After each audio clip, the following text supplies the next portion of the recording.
So let's talk about some like pop culture stuff and what you see and hear on TV or on the internet. And does it support what you're going through in the program, or do you find that there's a lot of things that you still see in pop culture that go against what you're learning in the program about diversity and accepting other cultures? And how do you rectify that with what you're learning? And whoever wants to take that one first. I'll go. Well, I think the pop culture and the medium kind of has a positive and negative effect. They kind of negate themselves, but for the most part, when people generalize society as a society who is not very open to growth, I can see that that's really not true, seeing that I'm with a group of another 59 students who I really don't know that well, but we get along great. And I feel as if when people say, well, people just really don't get along unless they're forced to, I really don't understand that. Would you have said the same thing a year ago?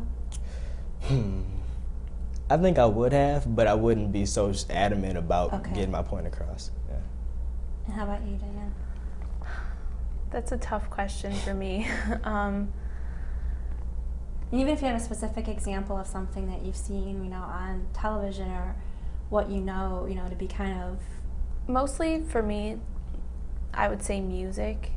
There's so much stereotypes and I'd like to say garbage that people put in lyrics of music that are very degrading and disrespectful, and you never really notice that before. You're kind of just with the beat and it's like whatever, but once you listen to the lyrics, you're like, I can't believe I'm listening to this right now and that I'm supporting this. And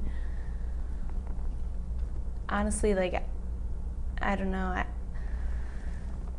that bugs me a lot. Do you feel more empowered, though, to do something about it, that your voice is important to be heard in terms of not wanting to withstand that?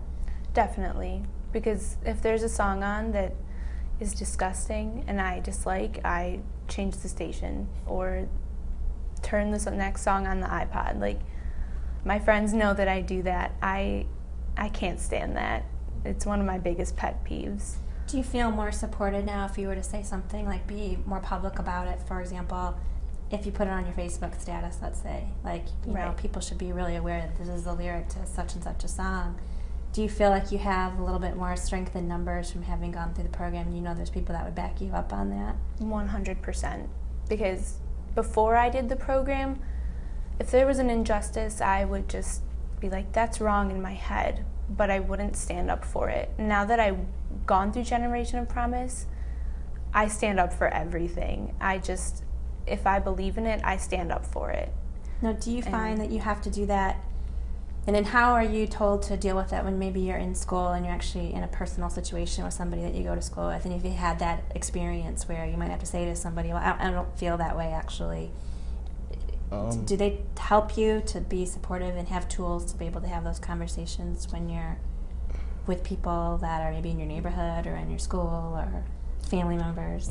I guess it kind of gives you a form of a mediation approach to things, because you don't want to just be outright enforceive and trying to get your point across. You can have a calm demeanor about it, but you still want to relay both sides of the message so you can kind of come to a mutual agreement. So. Any personal experience with your school or family, or neighborhood folks? Oh gosh, all around, like, I hear the N-word so much. And do you? I do. And I hear derogatory terms like fag and just mostly in my school, we're pretty diverse. But the biggest thing for us would be homosexuality. Like, we don't tolerate that very well. And I hear so many derogatory terms about that, and I do get upset when I hear those, and I tell people to stop, but most people treat it like a joke, like, haha, whatever, but it's not.